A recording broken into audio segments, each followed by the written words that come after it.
ಹೊನ್ನಾವರ ತಾಲೂಕಿನ ಮಾಳ್ಕೋಡ್ನಲ್ಲಿರುವ ಶ್ರೀ ಕ್ಷೇತ್ರ ಪಾಲೇಶ್ವರ ದೇವರ ಪುನಃ ಪ್ರತಿಷ್ಠಾಪನೆ ಹಾಗೂ ಶಿಲಾಧ್ವಜ ಸ್ತಂಭದ ಪ್ರತಿಷ್ಠಾ ಮಹೋತ್ಸವ ಅದ್ದೂರಿಯಾಗಿ ಜರುಗಿತು.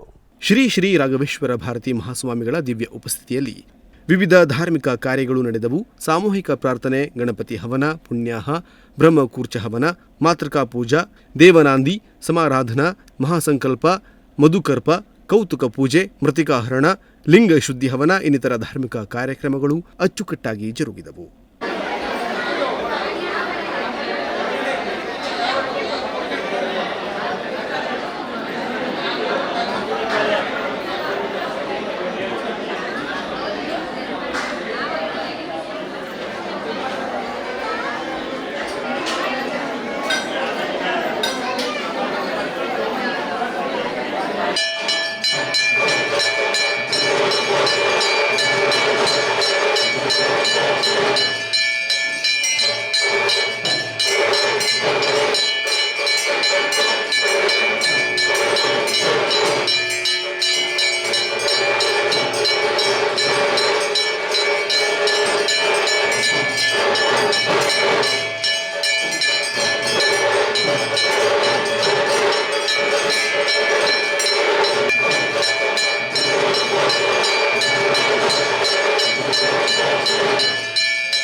ಅಹೋರಾತ್ರಿ ದೇವರ ನಾಮಸ್ಮರಣೆ, ಭಜನೆ, ಶಾಸ್ತ್ರೀಯ ಸಂಗೀತ ಹಾಗೂ ಭಕ್ತಿ ಸಂಗೀತ ಸೇವೆ ನಡೆಯಿತು.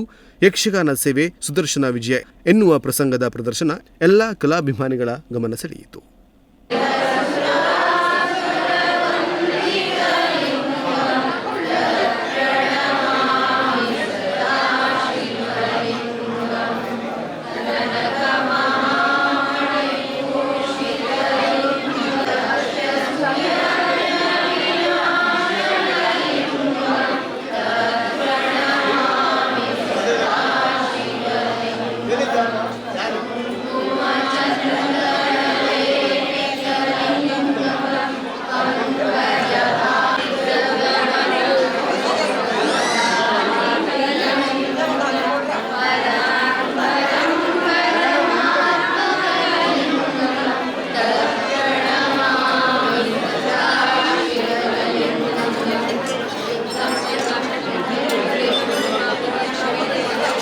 ಬಂದಂತಹ ಭಕ್ತಾದಿಗಳಿಗೆ ಶ್ರೀದೇವರ ಸೇವೆಗೈದು ತಮ್ಮ ಮನದ ಇಷ್ಟಾರ್ಥವನ್ನು ಈಡೇರಿಸುವಂತೆ ಪ್ರಾರ್ಥಿಸಿದರು. ಬಳಿಕ ಅನ್ನಪ್ರಸಾದ ಸ್ವೀಕರಿಸಿದ ಭಕ್ತರು ಶ್ರೀದೇವರ ಕೃಪೆಗೆ ಪಾತ್ರರಾದರು.